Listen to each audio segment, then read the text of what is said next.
I'd like to welcome everybody back to another episode of the State Chamber series on Faces of Free Enterprise. My name is Rick Nagel. I currently serve as the chair of the State Chamber. My day job is running a private equity firm called Acorn Capital Management. My side hustle on all of it, though, and where you and I first really got to start to work together, is I also serve as at the University of Oklahoma as a regent. This series, which makes, by the way, this particular discussion for me really fun. This series was really created by the State Chamber as a way for us to tell the stories of where capitalism and free enterprise are working for all of us every single day. It's obviously the cornerstone and bedrock of our country. We have been stalwarts of the free enterprise system, and we've been having meaningful conversations with folks from all different areas of our economy, talking about how we continue to lean on that system to shape our outcomes, our families, and build our communities. Today we're going to be exploring the linkage between the free market system and higher education, which, as you know, Chancellor, if you look at the United States and our experiment in linking our democracy to free enterprise, education has been a cornerstone of that from the very beginning. Absolutely. So here I'm going to introduce our guest today, Chancellor Sean Burrage, former state senator, former university president. We're going to have you talk a little bit about your time in Southeast Oklahoma in a minute. Father, great Oklahoman, and I got to know him as chief of staff at the University of Oklahoma. Very excited, I just on a personal level, when you got the nod. Hated losing you at OU, but the state gained somebody that, in my opinion, is probably, really, at least in recent history, has to be one of the most qualified people to ever take the job. Just given your experience in private sector, public sector, having run a college as a university on the regional level, having seen the inner workings of a flagship major research university, and now here. And the overlay of that obviously is somebody who crafted policy around all that when you served our state in the state senate. So we've got an incredible perspective here with us. Somebody who's got an incredible perspective today, and I'm excited to kind of get this going. So with that, welcome to our show. I'll go ahead and get this started. Tell us a little bit about your background from Southeast Oklahoma, longtime president down there at Southeastern, to your time here. Kind of take us from there to current. First of all, you're not just on the University of Oklahoma Board of Regents, you're the chairman of the Board of Regents, so I want the people to know he's the boss down there. So congratulations on that ascension. Sean Burrage. I was born in Durant, Oklahoma. I was raised in Antlers, Oklahoma, so I'm a member of the Choctaw Nation of Oklahoma. My parents were teenagers when I was born.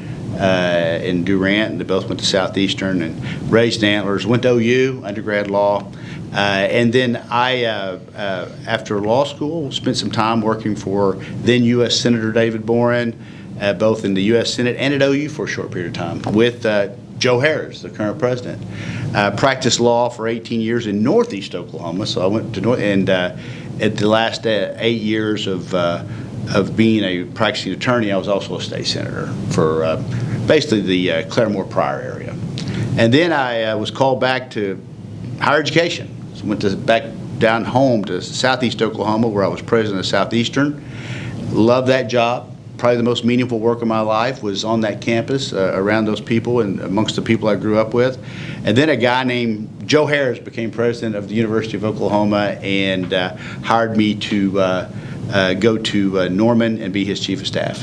And I did that for 5 years and was happy doing that, working for you and all the great people at OU and tremendous set of regents. Then I was recruited and asked to apply for this job. And so I think you're right. I do think it all kind of blends together. And I'm just happy to be here and happy to be asked to be on this podcast. Well, we appreciate you doing it. And that, by the way, that's a good way of summing up an incredible, body of life's work. And I know the work isn't finished. No. In your own words, I'd like to just kind of hear your thoughts about how you think about the partnership that higher ed has with the business community, and what we get what we really achieve by having those two in sync and working together. I'm glad to. So, you said you have several jobs. I've got another unpaid gig. I'm on the board of the Mid-America Industrial Park. Yeah. Which is basically up near my old Senate district. And so we meet and we're always talking about recruiting business to Oklahoma. I've been doing that for about a decade, so it's been a great experience for me, because what you learn is when these corporations are looking to whether or not they want to come to Oklahoma or come to the Mid-America Industrial Park, what are they looking for? They're looking for a reasonable place to do business. The land costs here are reasonable. Our utility costs are reasonable. We have, compared to other states, we've got water. Through the work of the state chamber, our tort reform, or I'd say the civil litigation area has been settled. Workers' comp is reasonable. But where do we usually, I'm told that we're missing? It's on having a healthy and educated workforce. And that's where higher education comes in, because when we're making decisions, whether it's in California, Texas, New York, about where to come to Oklahoma, they want to know who's going to work for them. What's the talent pool, and how healthy and how educated they are. And right now, we're at a disadvantage. In Oklahoma, about 28% of the folks in Oklahoma have a bachelor's degree or higher. The national average is 37%. So what I say is, in a political campaign, that's a landslide, and we just lost. Okay? So I think that higher education must do more to have more people with college degrees.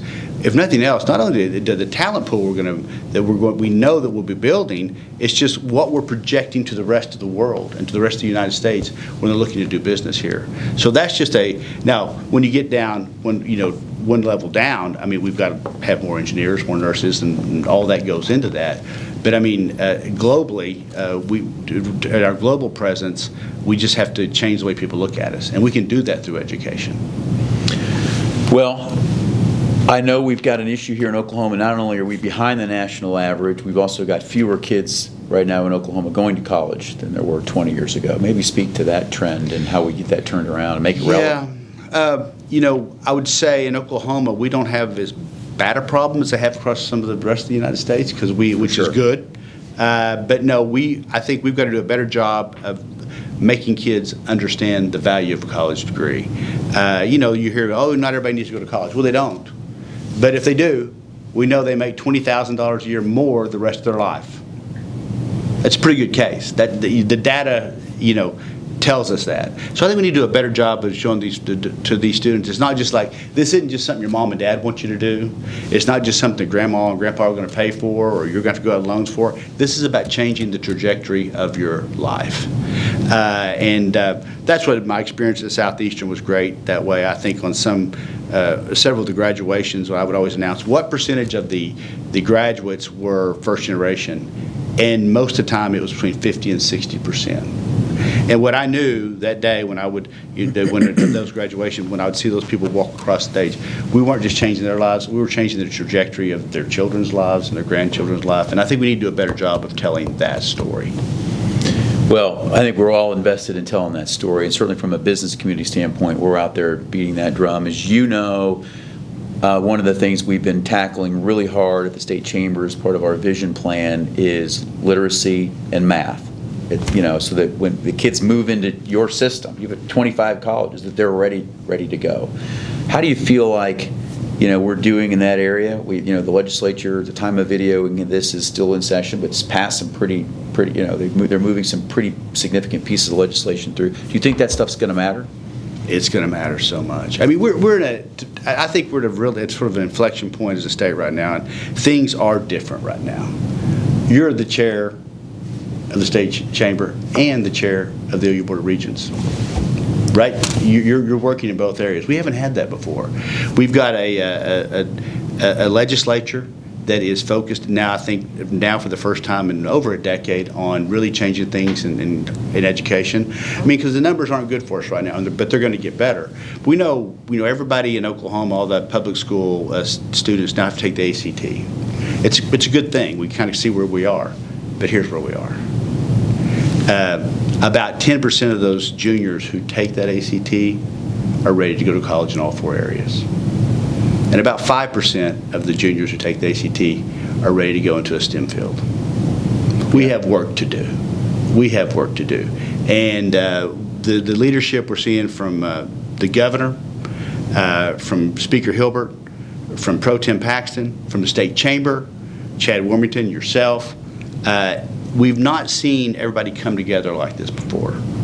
And at the same time, we've got, I think, the best leadership we could ever hope for at our flagship universities, and President Jim Hess at Oklahoma State University, and then Joe Harris at the University of Oklahoma. I mean, Joe's been talking about these issues for years, but this year to me feels different. It really does. Okay. Good. And I think when 3 to 5 years from now, you and I are going to be having lunch somewhere, and we're going to talk about today and this year. Let's talk about the enterprise itself. There is a perception out there that higher ed in general is, sets its own rules, plays its own game, disconnected from everything else. Yet, my experience has been actually kind of the opposite. I mean, part of that's true, but the aim of the places is to get the graduates out and get them into the workforce. And to do that, you know what the workforce kind of needs. But nevertheless, that perception is out there. Mm-hmm. Liberal, unresponsive, not capitalistic, not responsive. Yet, you and I worked together at OU, for example, of bringing business principles into the university when folks said we couldn't do it. Merit-based pay, comprehensive tenure reform. Really working on turning that enterprise inside out into a meritocracy. And it's been working.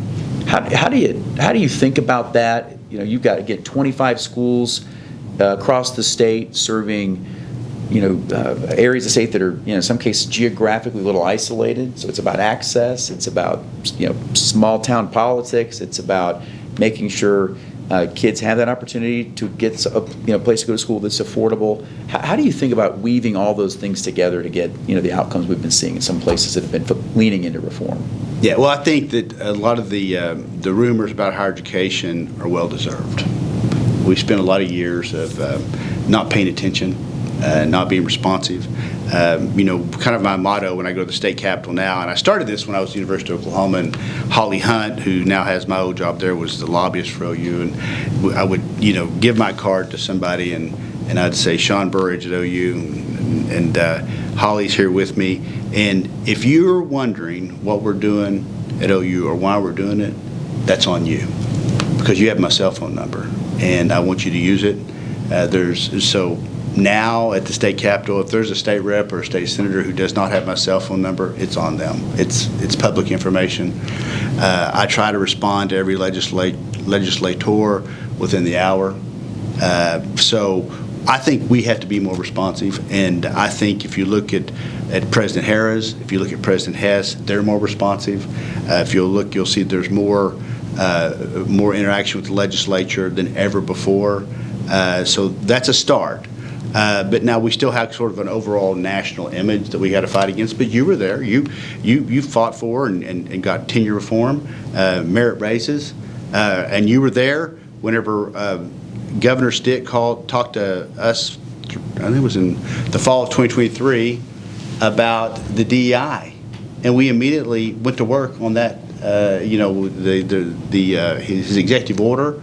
We complied with it within 5 months. You were at the table when that happened. And we were the first school in the state to do it. Yes, yeah. And we had weekly meetings, twice-a-week meetings. I was the chair of that committee to get those things done. So I think we've got to do a better job telling our story. But right now, I do believe that higher education as a whole is being more responsive to the workforce. This last year we eliminated 60 programs in the state of Oklahoma, low producing, that weren't workforce related.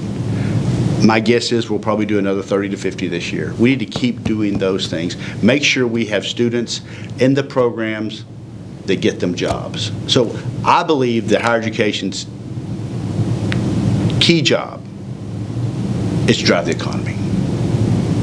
And you can do lots of fun things along the way. You can have football teams, you can have performances, you can learn the classics, but really and truly we're here to drive the economy. Well, let's talk about that then. That's a great pivot to the next point. Right now there is a growing disenchantment, particularly amongst some young people, out there. When you look at the polling around the concept of capitalism as a driving force for future prosperity. You look at the election that we had in New York. If you say capitalism in a poll, It's barely over 50% positive is a fundamental economic system. If you call it free enterprise, it pulls a little better. I guess that sounds a little bit better, even though they're really kind of the same. The question would be, when we start thinking about today's youth and the promise of reigniting the American dream, how do we get that magic back to let people know capitalism does work and that higher ed is, a good partner in that? Capitalism has worked and it is working. I mean, we live in the richest nation. We have the best lifestyle in the history of the world. And it's all because of the free enterprise system. It's all because of the wealth that's been built in the free enterprise system. And I think we need to make sure, and when we're educating our kids, that they know that these things just didn't happen. I mean, the wealth we have, the prosperity we have. We do have our problems as a nation, but we've never lived as well as we're living right now, and other nations don't live like us, and it's because of the free enterprise system. It's about opportunity. It's about ideas. It's about ideas that generate opportunity and then generate jobs and in turn generate wealth. Wealth in turn generates taxes, and then taxes provide the infrastructure and the safety net. I mean, and I think we need to do a better job of, especially with the younger folks, of knowing, of understanding that. And I think even as a state, if you go out to the state capitol, and I've been there, I was a state senator 20 years ago, and I've been there about a year, and I looked up one day and I was like, it seems like everything we do out here is either we're spending people's money or we're deciding who gets to make money. Right.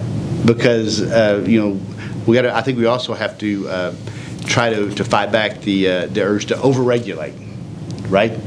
Because everybody is basically at the Capitol is trying to get a competitive advantage through regulation. So we need to be careful about that as well. I think that, this country's in a great position right now, in my opinion.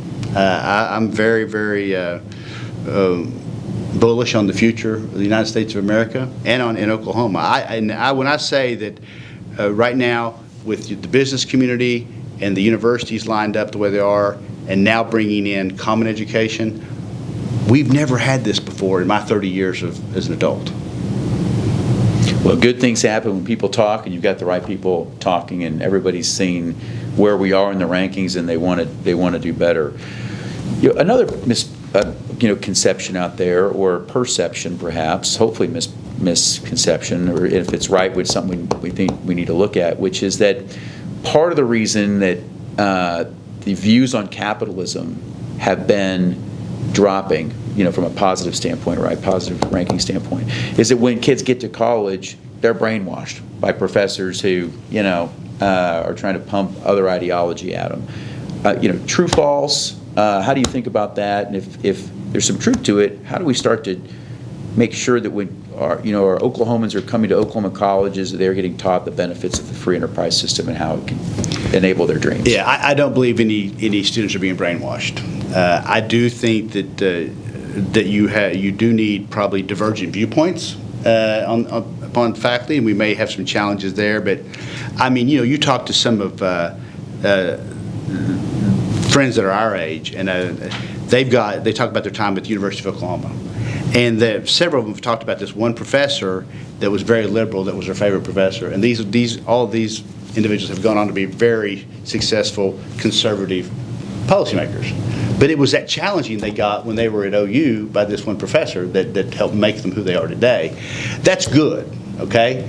But we got to make sure we have all viewpoints covered, and that we don't just have one side of the story being told. And that's always going to be a challenge.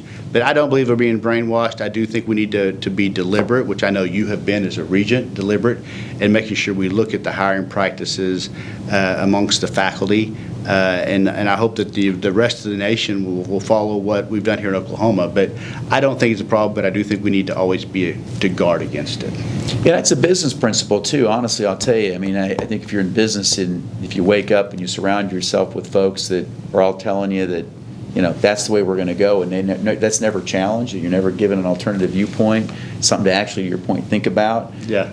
You can run it right off a cliff. real fast without anybody saying, hey, there really is a cliff up ahead. So I think having those divergent viewpoints and learning how to navigate and manage all that and think for yourself is a big part of the higher ed deal. And folks that are good at that usually are good, in business and in other walks of life as well. It's kind of the whole thing, it's not teaching you what to think, teaching you how to think, right? Correct. And I think that's certainly those skills track with you the rest of your life. And viewpoint diversity helps you exercise that muscle. 100%.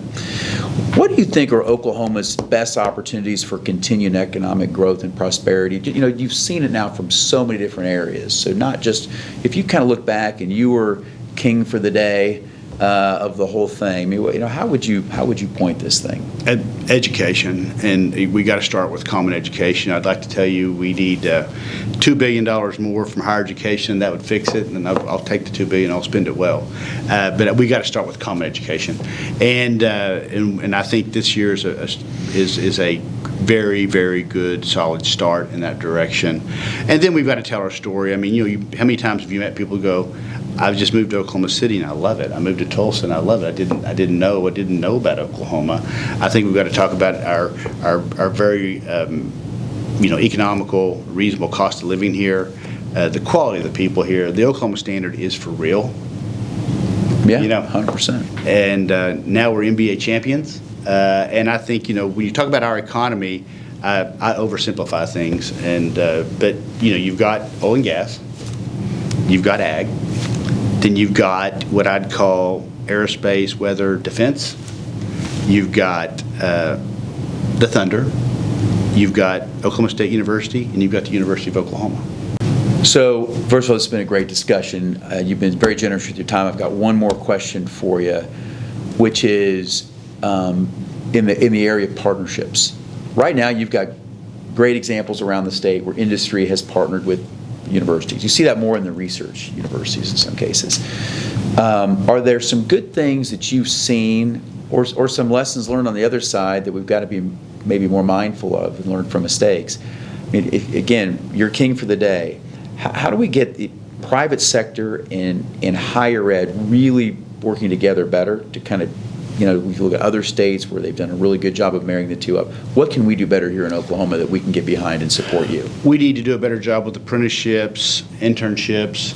I think that wanting to go down to go up to Stillwater or Durant or wherever to recruit when these students are coming out as seniors is too late in many cases. If you got to them a little earlier and gave them real, meaningful internships and apprenticeships, you would find talent. You could also, both sides would have an opportunity to learn more about each other. I think that's one thing that we can do. I think we've got to be very. We need to make sure we're doing a good job on advising these students. When I went to the University of Oklahoma 40 years ago, they gave me one piece of paper, and I just never went back and saw another advisor again. I probably could have used a little more intrusive advising, and under your leadership at the University of Oklahoma, we now have down there very, very strong advising program. So we've added a few. You've added some full-time equivalents, but we need to do more of that. So those two things that come to mind. Good. Well, and those are things that getting the word out, we should be able to execute on. The idea of internships, getting folks experience while they're going to school is something there's no doubt we can all do a better job in. Well, listen, you've been a great sport. Thank you for doing this. We've got the right guy leading our higher ed mission here in the state. There's no better spokesman and no better person to execute than you. So again, just want to thank you, Chancellor Sean Burrage. Appreciate you being here with us today. Glad to do it. All right.